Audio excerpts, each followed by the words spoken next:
ห้านขายตำคกหนึ่งซาวพันกีบแซ่บจนได้นำมาเบิ้งด้วยตัวเองโดยเฉพาะตำข้าวปุ้นเพื่อนทุกคนแซ่บมื้อนี้เราจะสั่งเป็นตำข้าวปุ้นและกระตำมักฮุงก่อนอื่นเบิร์ดเราจะมาบอกเส้นทางไปห้านเพื่อนก่อนพวกเราจะเริ่มต้นจากการขี่ลงมาทางวงเวียนไดโนเสาร์เด้อให้ขี่ลงมาติดๆเลยแถวนี้จะเป็นสี่แยกของโอลอฟแล้วก็ให้ขี่กายสี่แยกโอลอฟลงมาเลยให้ขี่เข้ามาติดๆทางเส้นในเมืองนะทุกคนห้านนี้เขาก็บ่เคยฮู้มาก่อนหรอกแต่ว่ามือก่อนเห็นสาวๆซื้อตำไปสู้กินเขาก็ไปกินน้ำเพิ่นทุกคนแต่ว่าเขาไปติดใจอยู่ที่ตำข้าวปุ้นเพิ่นนะตำข้าวปุ้นเพิ่นก็คือได้กินเป็นความธรรมชาติคล้ายๆกับแบบอยู่แถวนอกเขาต่ำนะทุกคนของยุของกินบางคนกับมักบ่ได้คือกันเด้มื้อนี้เฮาก็เลยนำมาเบิ่งด้วยตัวเองว่าร้านอยู่ไสเนาะใกล้ฮอดเที่ยงเฮาก็พากันออกมาซื้อทุกคนเพื่อซื้อไปกินอยู่ห้องการพวกเขานั่นเองขี่ลงมาติดๆจนฮอด4แยกไผ่แหลงลักซี่หรือว่าปั๊มน้ำมันพาพอมาฮอดจุดนี้ให้ทุกคนสังเกตทางขวามือเด้อทุกคนเดินนี่ร้านเพิ่นจะอยู่บนนี่เลยเฮาบ่แน่ใจว่าทางเป็นร้านต่ำได้ร้านของกินทางหน้านี่เพิ่นมาเปิดเหิงนะบ่เพราะว่าเฮาบ่ค่อยได้สังเกตทุกคนอยู่ตรงกันข้ามกับธนาคารกลางเลยเด้อร้านต่ำเพิ่นจะเป็นร้าน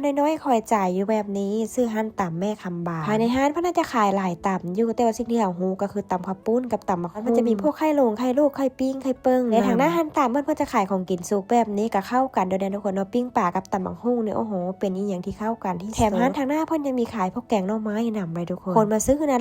หลายทุกคนเพราะว่าน่าจะเป็นจุดศูนย์กลางใกล้กับสำนักงานต่างๆแน่คนก็ซื้อเข้าไปกินอยู่ห้องล่าห้องการพวกนั้นพวกเฮาก็คือกันข้าวปุ้นเพิ่นเนี่ยทุกคนเพิ่นใส่ใบกระเทียมลงไปนะหอมโคก1 3,000กีบนึงได้ตำข้าวปุ้นตำบักฮุ่งนะที่เคยมากินและเป็นร้านประจำแน่ทุกคนคอมเมนต์บอกกันในเด้อซื้อขายมืดใบแท้แบบนี้นะบอกว่าจะเป็นอาหารและตรงและตามทุกสำนักงานอยู่ใกล้ๆอยู่แถวนั้นหันแม่นตอนเที่ยงนะคือสิพากันมาซื้ออยู่นี่เบิร์ดปิ้งปลาอยู่หน้าห้านเพิ่นก็ขายแบบว่ากำลังฮ้อนๆเลยนะทุกเที่ยงมาไผบ่ฮู้ว่าสิไปซื้ออาหารการกินอยู่ไสก็มานี่ได้เด้อ